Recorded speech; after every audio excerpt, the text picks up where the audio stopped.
Welcome to EnviroVerge, where environmental training meets real site practice.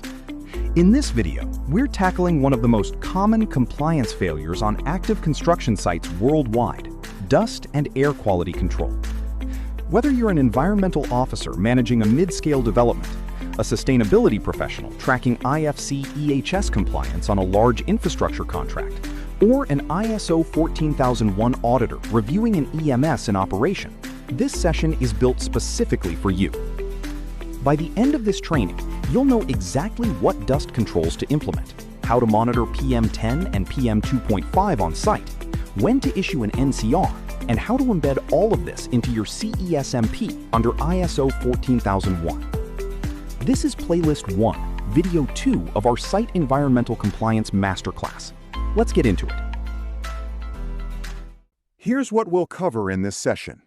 We'll start by identifying the sources and types of construction dust, understanding the difference between PM10, PM2.5, and silica dust, and why that distinction matters both for compliance and for health protection.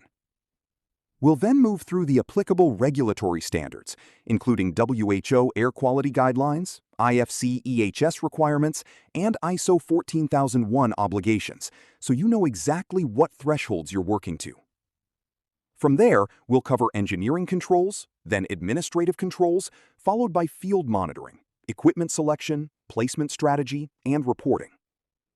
We'll look at how to embed all of this into your CESMP and EMP, what triggers a nonconformance, how to respond with a structured 5-step NCR process, and we'll close with senior field recommendations and common mistakes that get sites shut down.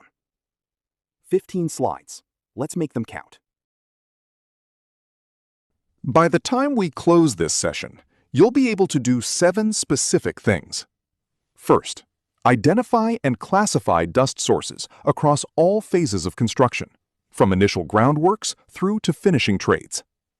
Second, apply ISO 14001 Clause 8.1 operational controls to air quality management, so your dust controls are formally documented and auditable.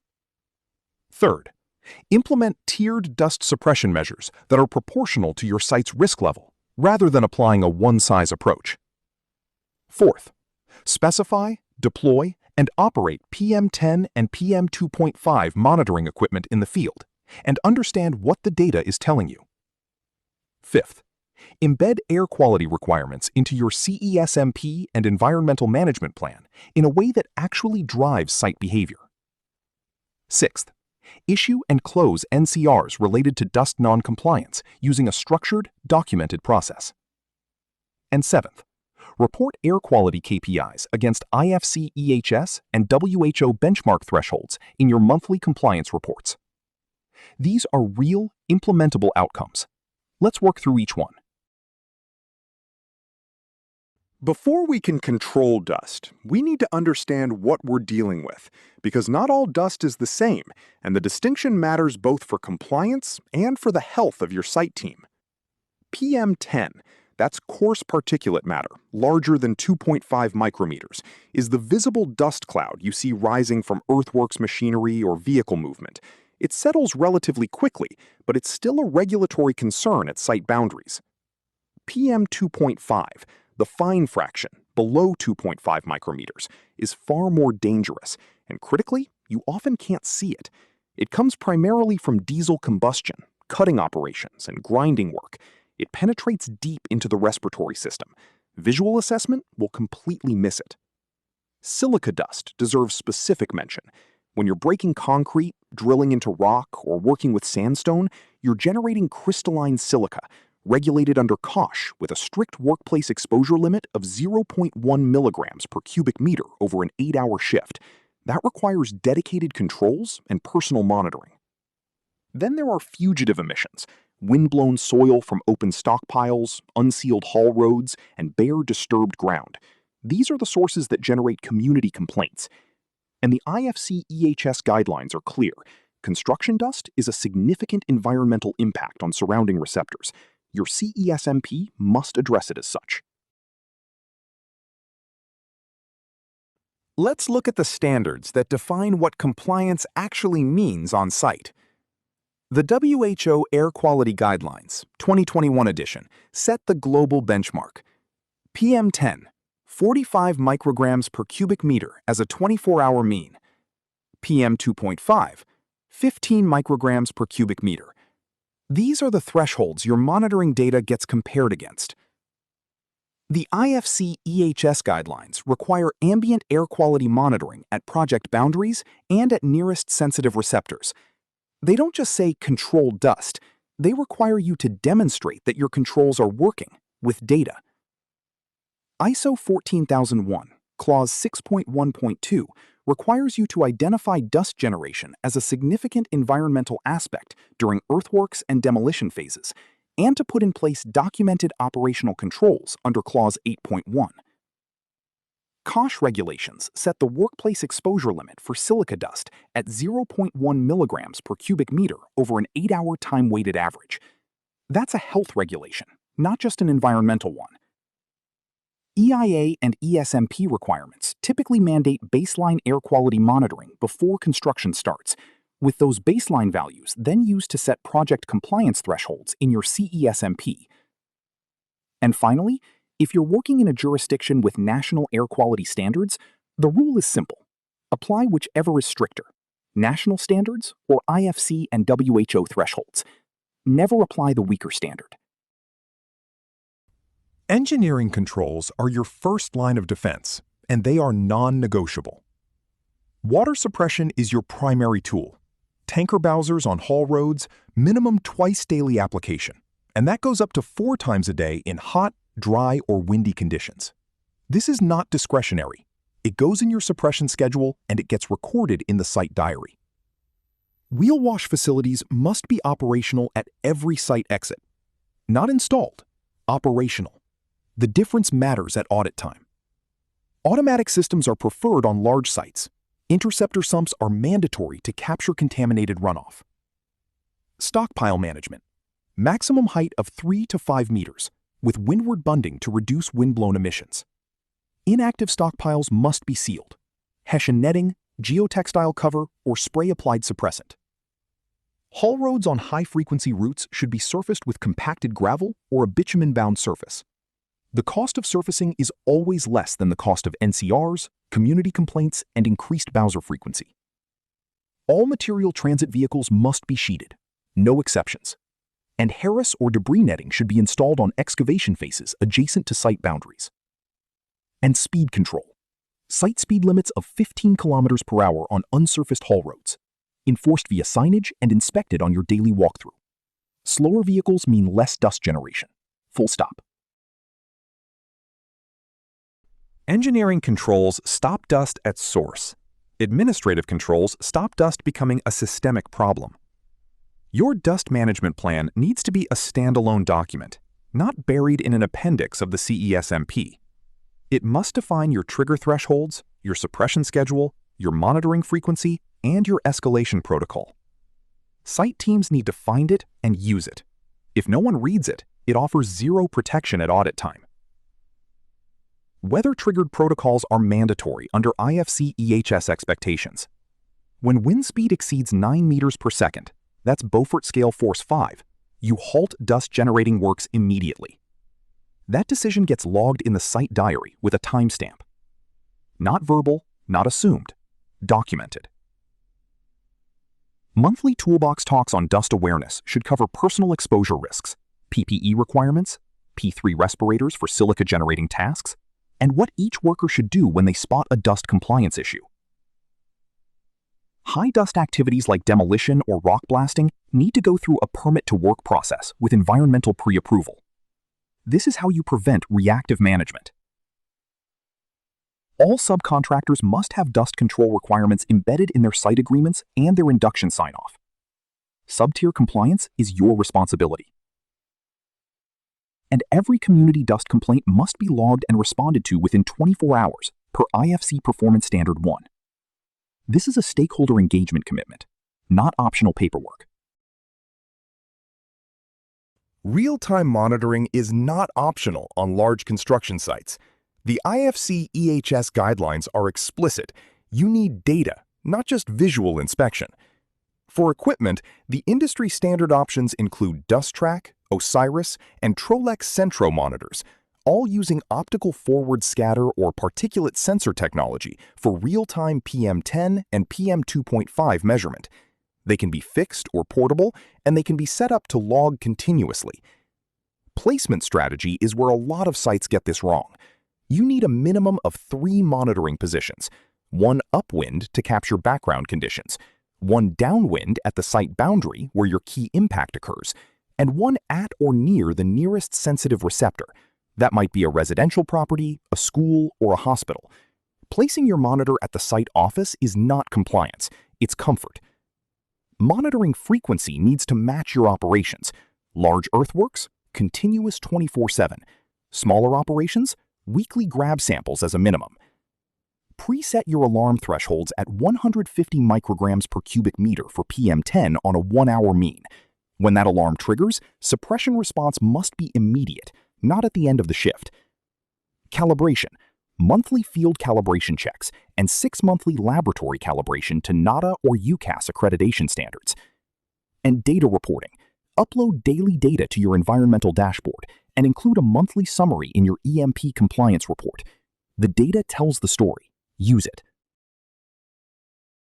Your CESMP must include a dedicated air quality section, not a paragraph in a general section, but a dedicated, structured component covering your baseline data, your significant environmental aspects, your operational controls, your monitoring plan, and your reporting schedule. Your environmental management plan needs to be operational, not decorative. At minimum, it must name the responsible person for dust control, specify your suppression schedule, define your monitoring frequency and threshold values, and set out your reporting format and frequency. Under ISO 14001, Clause 8.1, all of this is documented operational control. That means it's formal, it's written, it's version controlled, and it's auditable. Verbal instructions don't satisfy Clause 8.1. Your environmental aspects and impacts register must classify dust generation as a high significance aspect during earthworks and demolition phases. That classification drives the control requirements.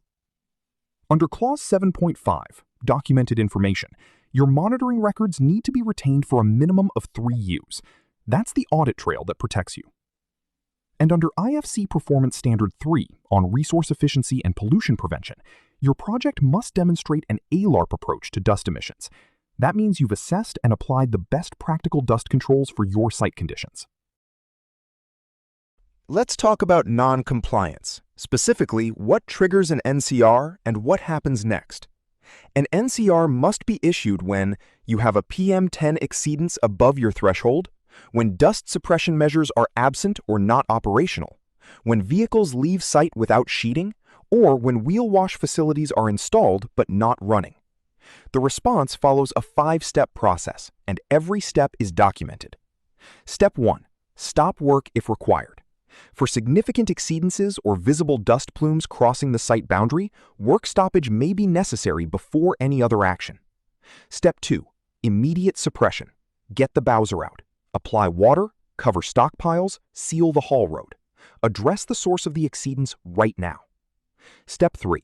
Issue the NCR within 24 hours. It goes in writing with your evidence package, photographs, monitoring data extract, and the specific non-conformance description.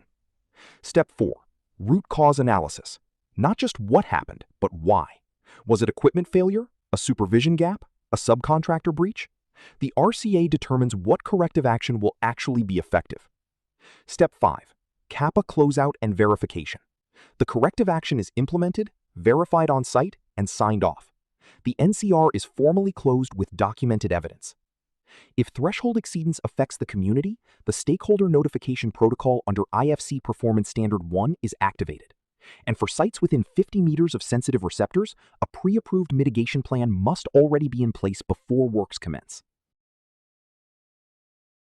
The highest dust risk periods on any construction project are bulk earthworks and demolition. These are the phases that generate the most complaints, the most NCRs, and the most regulatory attention. Here's how experienced environmental professionals manage them. For bulk earthworks, pre-wet the soil before stripping begins. Don't wait for dust to appear. At end of each working day, compact exposed soil surfaces to reduce wind-blown emissions overnight. Establish vegetated buffer strips on the outer perimeter where you can. Even temporary seeding of inactive areas helps significantly. For demolition, you need continuous water misting on the demolition face during active braking operations. When breaking concrete with pneumatic tools, use wet drilling technique, and any rubble stockpile must be suppressed before loading into vehicles. Haul routes need to be designated as fixed corridors and inspected daily. Log the inspection. After rainfall events, surface treatment must be reapplied. Rain actually makes haul roads worse when they dry out if you don't retreat. Buffer zones. No dry sweeping, no compressed air tools, no skip emptying within 50 meters of a sensitive receptor without additional pre-approved controls. These are not optional, they're minimum standards. Windrows. Maximum 4 meters on active windrows. Inactive windrows get sealed with lignin or polymer-based soil binder. And the IFC EHS position is unambiguous. A visible dust plume crossing the site boundary is immediate grounds for work stoppage. Verified resolution before restart.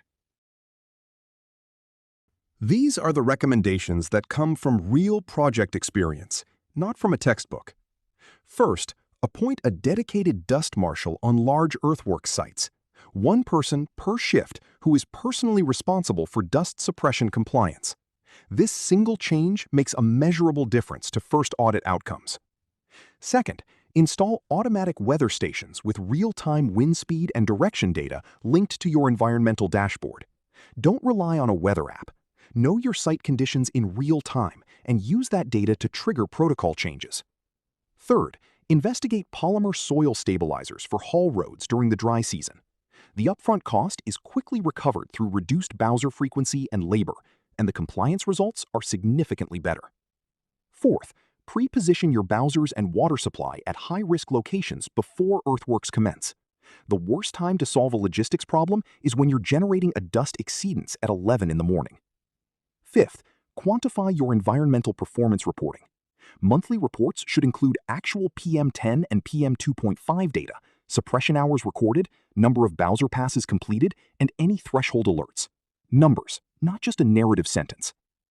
And sixth, one that surprises some practitioners. Dust is the #1 community complaint trigger on construction sites globally. Not noise, not traffic, not visual impact, dust. Brief your entire project team, not just the environmental team. Make dust awareness part of your site culture. These are the mistakes that get sites issued NCRs, or worse, shut down. Every one of them is avoidable. Mistake 1.